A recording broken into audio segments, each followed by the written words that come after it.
Well, it's such a pleasure to talk to you together as well. It's just a bit of an indication of, that the newer generations have a different agenda in the third Avatar. So what can we say without divulging too much?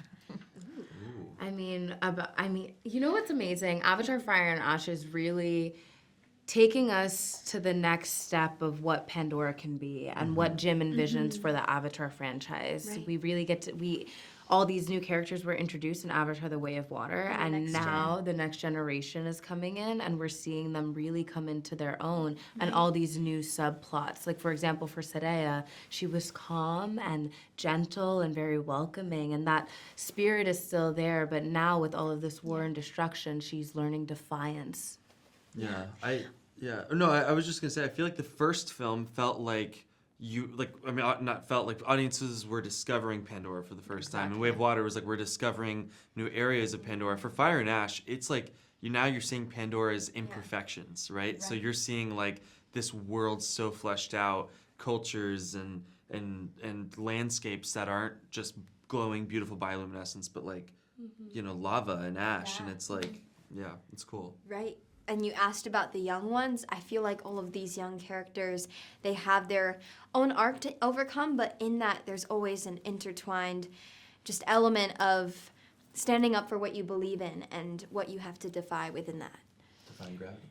Exactly, literally. And as you say, we emerge from, water to fire in this one. How much does it change the acting exercise? Because it's so connected, the motion capture with what's going on around. So there was a lot of water the last one. In this one, there's a bit more.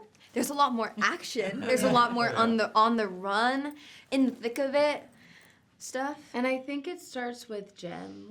Because we filmed them simultaneously, he really had to lead us through each emotion because both films are so massive and emotionally dense that we were very grateful and lucky to have a leader that really took the time with us to understand emotion down to the voice that he had. If it's a really action-packed scene, he'll be loud and engaged with us, and if it's something more subtle and emotional, he'll whisper. He'll literally go down and whisper and say, "This is what you need," and hunch over with you. And it really allowed us to step into our characters and it's allowed us to be free. Right. His mind is great. I mean, he's got everything in his head. That mind. But how does he translate the vision to you, especially the way it's filmed, with motion capture and your imagination having to work a lot? How does he explain it in a way? Sometimes he explains it with such depth that it feels like you get to temporarily take a stroll in his mind. I think it has everything to do with the fact that he helps us with the timeline, with our characters, with what's going on around us in the actual world of Pandora, all of these little things, and he's just right there with us. I loved even the way you talked about it, just even the tone of voice and the way his physical language and the way he'd be there with us. Whether it would be a kind of a group moment of going through that scene or a very personal moment. I think it's all of those things that just make those moments just so powerful, and what makes Jim just a really awesome leader, and just how he guides us through those on-set moments. I'm trying to think much more than that. But I meant emotionally, but I also meant visually. How does he explain Visually. how it's going to look like? He also has his director's monitor and just a big monitor, which looks like a TV, which we can see. Just the visual world already that's being mapped out, and he can take us around the stage, and we can see on his monitor as we go around just what this visual world looks like. And the fact that we can't see it is almost freeing in a way, because it allows us to focus in on the emotion. And it starts with the character first. And that's why Jim says, "Oh, the technology, what did you do that was different?" And he's been saying it's acting. It's almost the purest form of acting. And I'm really also, I think you should talk about how the performance capture, how you did that first and then went on to... Oh, yeah. I mean, I did the performance capture for 2 years with these guys in LA. And it's 2 years of getting to work with them, get to know them, build that relationship. And because of his story arc as well. Yeah. And so as an actor, I get to build personal and a character relationship. They go hand in hand. And then I did 2 years in New Zealand by myself.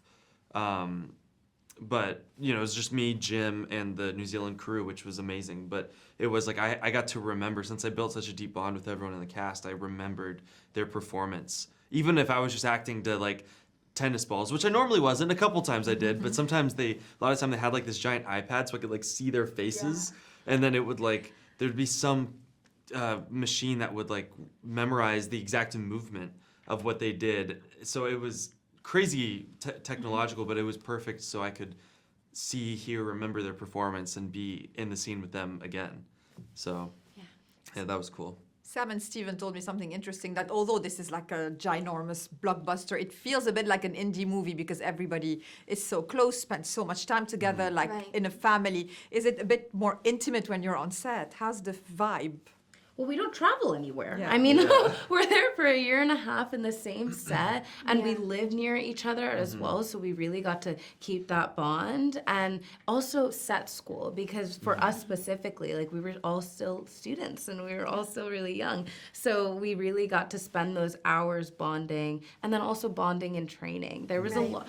We were each other's like childhood during like very pivotal moments. Yeah, 100%. I feel like also with like indie movies that have like a lower budget, there's so much creative collaboration and just time spent with each other. There's like the middle ground of like, oh, this is going to be an 8-week shoot, studio movie where maybe you just don't have as much time. But then we had so much resources and time that we could just bond as if it was like an indie movie, and that I'm just thankful for that, because I think that really the years it built our relationships that made us all feel like a family. I feel like Definitely. The set, and especially just the people I was with, started to feel like a home away from home, and especially because we spent so much time together.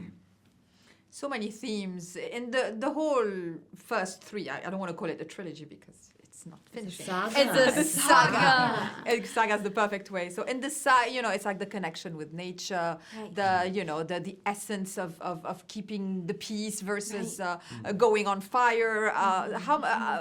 What themes resonate the most for you in terms of what is being said about human interactions?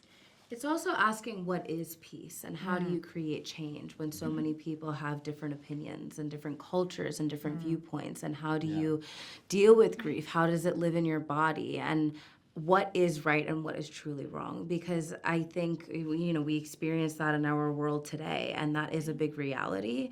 And that is a big theme that has resonated with me, is how each character really deals with grief and defiance, because depending on your age and your circumstances and your privilege, that's going to be very different. And I love that most of these characters, and Spider now has being the air breather also doesn't feel very human either, because they're so distant. I feel like the fans can connect without feeling like, oh, this is exactly me, but this is almost like this film is representing everyone I know. This isn't just representing me. Yeah, that's perfect. Yeah, that's perfectly said. Perfectly said. Yeah, I feel like just kind of piggyback with what I said earlier about how Pandora, it's like everyone is kind of connected in that sense. Well, and also what you were saying, it's like that whole, no matter all the plants, animals, intelligent life, humans, Navi, they're all connected.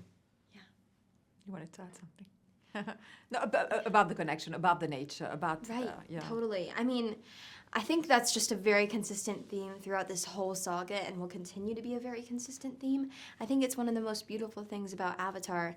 I mean, something that we also had in our set culture, but just the way the Na'vi feel about everything being connected, and their connection with each other, from the way they connect with each other with the phrase, I see you, or their appreciation for everything around them, this world, and just how connected they are to that environment. I think that's been something that's been really cool for me to take in about this film, and it's even in the quotes, like the way of water, and light to dark, and like just how you describe it. That feels like there's so much connection in that. From the first film, energy is only borrowed, and one day you have to give it back. Even in Varong's culture, which is so utterly different than what we know of the Na'vi clans, but there's a connection in that, and her connection to the fire, for her to feel like, I am the fire. There's a lot of connection in these films. I guess that's why we feel so connected to it. Indeed. Yeah.